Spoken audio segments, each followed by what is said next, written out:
Hello students, this is our paper first and today's our topic is material resources. Firstly, definition of material resources. Material resources are materials found in the natural world that have practical use and value for humans.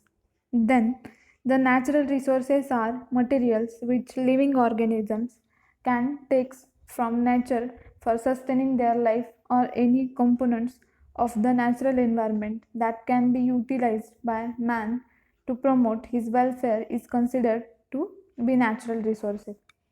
So, generally material resources जे आहेत तर ते जे आपण raw material आहे तर ते आपल्याला कुठून फाउंड होत आहे तर नॅचरल वर्ड जे आहे तर डायरेक्टली आपल्याला ते नेचरकडून अवेलेबल होत आहे. Have practical use and value for humans.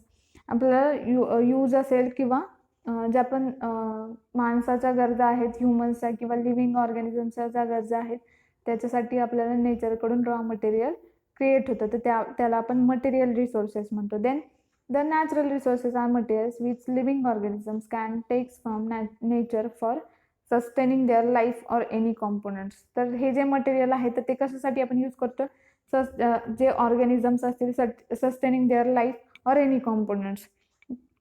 Okay, nextly introduction. Material resources include wood, glass from which comes from sand, then metals, edible plants and plastics which are made from natural chemicals. तर हे जे wood असेल किंवा glass असेल, wood directly आपल्याला आपल्या plant असतील किंवा ट्रीजकडून आपल्याला अवेलेबल होते. पण हे जे ग्लास आहेत तर ते विच कम्स फ्रॉम सँडपासून जे पण क्रिएट केलेले ग्लास असतील किंवा प्लास्टिक असेल which are made from natural chemicals किंवा जे पण इडिबल प्लांट असतील ज्या थ्रू आपण जे की फूड म्हणून आपण त्याचा सोर्स यूज करू शकतो. Okay, these are the examples of material resources. So renewable material resources are materials resources that can be recreated easily or are sustainable. So हे जे रिन्युएबल मटेरियल असेल जे की आपण परत परत क्रिएट करू शकतो तर ते इझिली आपण रिक्रिएट करू शकतो.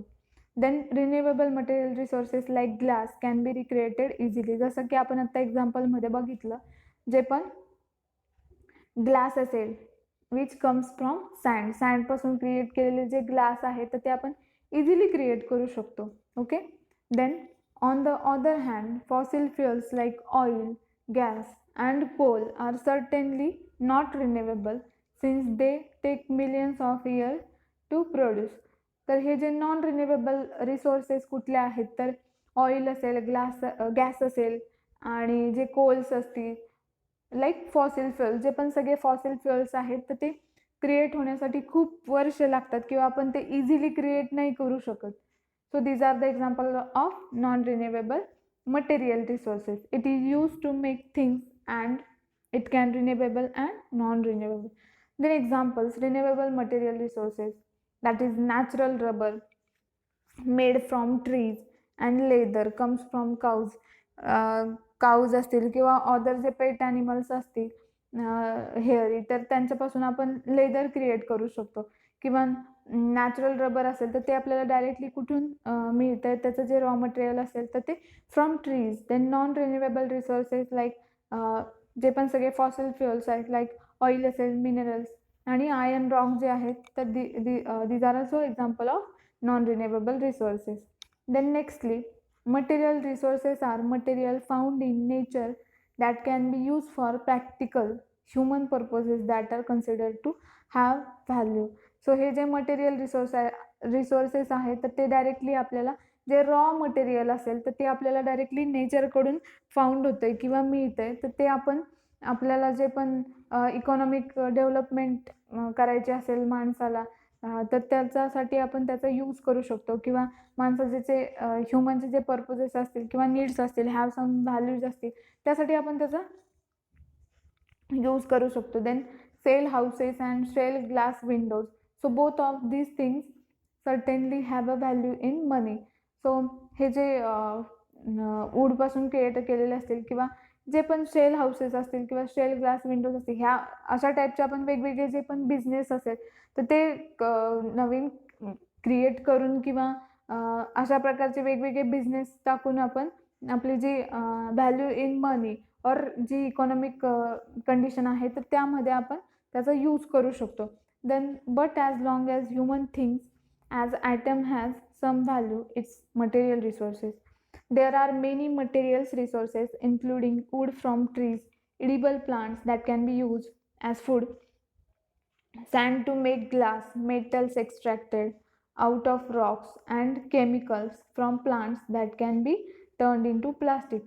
सो आपण जसं की एक्झाम्पलमध्ये बघितलं, जे पण आपल्याला ट्रीजकडून डायरेक्टली वूड फाउंड होतंय किंवा मिळतंय. देन इडिबल प्लांटचा आपण फूडसाठी यूज करू शकतोय. फूड हा आपला त्यासाठी सोर्स म्हणून आपण त्याचा यूज करतो इडिबल प्लांटचा. देन सँडपासून जे पण क्रिएट होणारे वेगवेगळे मटेरियल्स असेल किंवा ग्लास वगैरे जे पण असतील, मेटल्स असतील तर ते आपल्याला रॉक्सपासून मिळतात ते, किंवा जे पण केमिकल्स असतील त्यापासून आपण प्लांटकडून जे मिळणार आहे त्यापासून आपण प्लास्टिक क्रिएट करू शकतो. Then use of material resources. Material resources from the physical foundation of the economy. They provide essential raw materials and other commodities to support economic activities. So हे जे मटेरियल रिसोर्सेस आहे तर त्याचा आपण इकॉनॉमीसाठी चांगल्या प्रकारचा यूज करू शकतो. ते म्हणजे आपल्याला जे नेचरकडून मिळतंय मटेरियल तर ते जे असतं ते रॉ मटेरियल असतं, त्यापासून आपण वेगवेगळे नवीन नवीन मटेरियल क्रिएट करून जे पण कमोडिटीज असेल मीन्स रॉ मटेरियल जे असेल त्यापासून आपण नवीन मटेरियल क्रिएट करून आपण त्याचा इकॉनॉमिक ॲक्टिव्हिटी किंवा एक सपोर्ट म्हणून आपण त्याचा यूज करू शकतो. Their use is in economic activity and the related production and consumption processes have many environmental, economic and social consequences that often extend beyond the border of individual countries or regions. तर हे जे पण economic activity आहे तर related to जे पण आपलं production असेल किंवा कन्झम्पशन प्रोसेस असेल ह्युमनची or have many environmental, economic आणि सोशल कॉन्सिक्वेन्सेस जे आहे म्हणजे त्याचा इम्पॅक्ट होतो किंवा इफेक्ट होतो extend beyond the borders of individual countries or other reasons.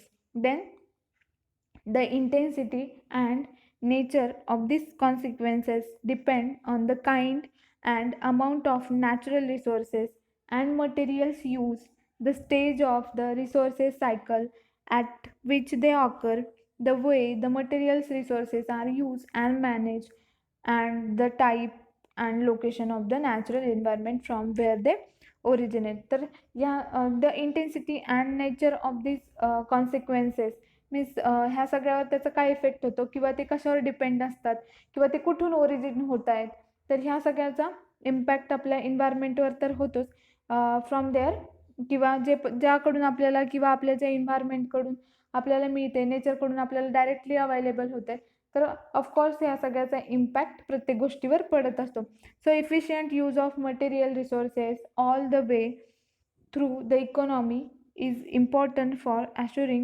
adequate supplies of material to economic activities, diminishing the associated environmental burden and preventing the degradation and depletion of natural resources.